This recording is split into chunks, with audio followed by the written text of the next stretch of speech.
Hello, Mr. Ambassador. Thank you for participating in our program. First of all, I would like to express our sorrow regarding the terrorist attack, what happened in Belgium. It's terrible, and so we are very sorry for that. So, first of all, I would like to ask you, why did it happen? Why was the Belgium capital attacked by terrorists? Well, first, let me thank you for the words of solidarity. And we have been feeling that in our context with Georgia in the last 24 hours.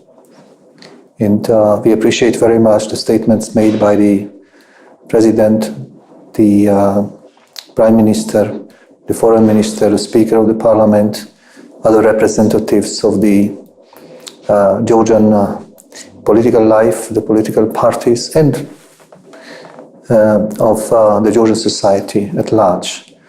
This means a lot for us because obviously we are shocked by the terrorist attack, this horrible event that took place in Brussels yesterday.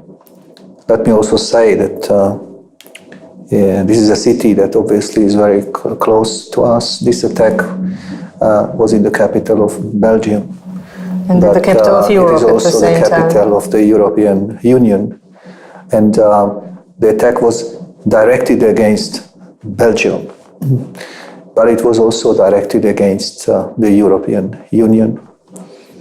And of course, it is not just a geographical issue where an attack like this takes place. It is also an issue that goes to the essence. Why does it take place? And against which it is directed. So it is not just an attack in Europe. It is also against the values Europe confesses. It is very much against what the European Union is working for every day. You ask me why this happened exactly now and exactly in Brussels. I know that there are a lot of opinions about it.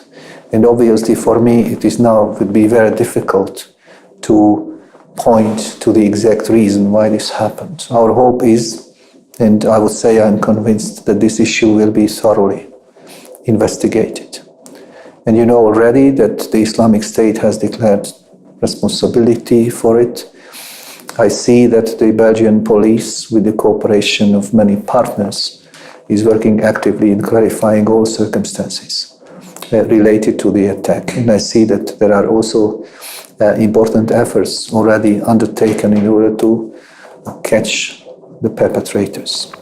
So why did it happen? Did the Belgian police failed?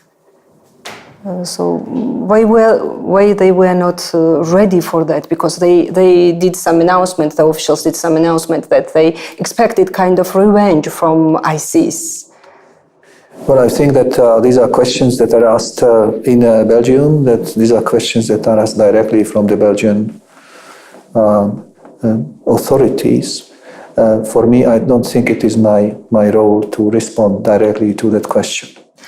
So, as you said, it was not attack just against Belgium, not just against Europe, it was attack against the whole world, against humanity. So what should European leaders, what should the world leaders do in order to defeat terrorism, world terrorism?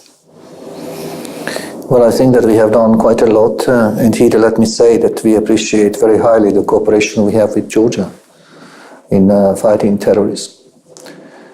We know quite well that this is a struggle that will take time.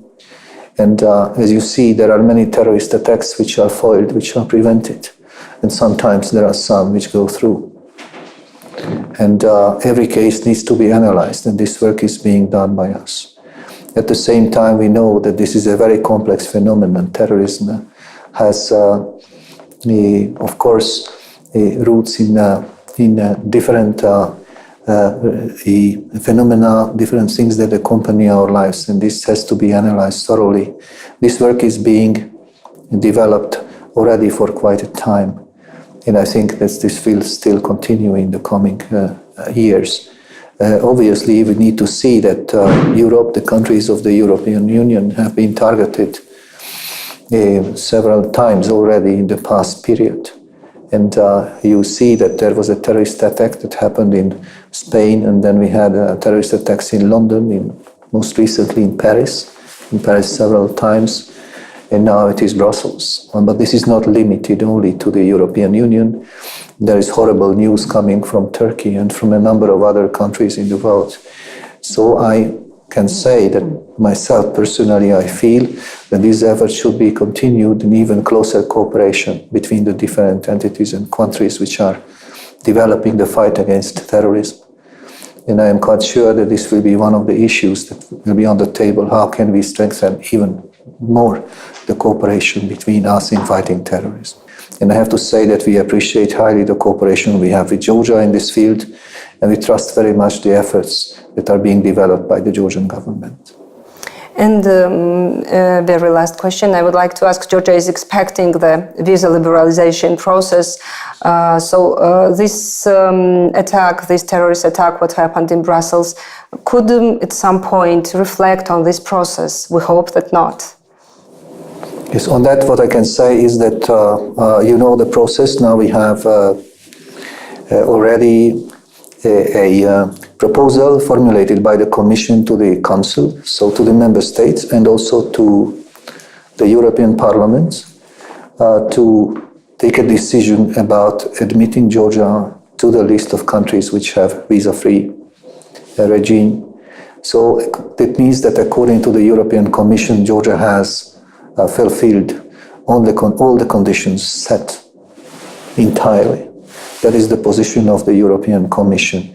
And now the discussions will start in the member states of the European Union. Myself, I cannot foretell you how these discussions will develop. I'm representing the European Union institutions. And what I can say that the EU institutions have had a very clear position on that. They are recommending a visa-free regime for Georgia. If you ask me whether the discussion among member states or the discussions in the European Parliament, whether they are entirely detached from otherwise what is happening around us, what is happening in the area of migration. If you ask me whether these discussions, so the Georgia discussions, are entirely separate from other processes that are going on, then of course I say no. But still, I can tell you, and this has been confirmed also by Commissioner Malmström during her visit to Tbilisi on Monday, that we have expressed that Georgia has complied with all the conditions. And we look forward then now to this last phase, the discussion in the Parliament and in the Council. So if you ask me, will Georgia have this visa-free regime, then I can refer to the position of the Commission. If you ask me when exactly, so I cannot tell you at this moment. So I cannot tell you the date of this decision. So I hope that it will be soon and it will be positive decision. So thank you very much for your interview. Thank you. Thank you very much.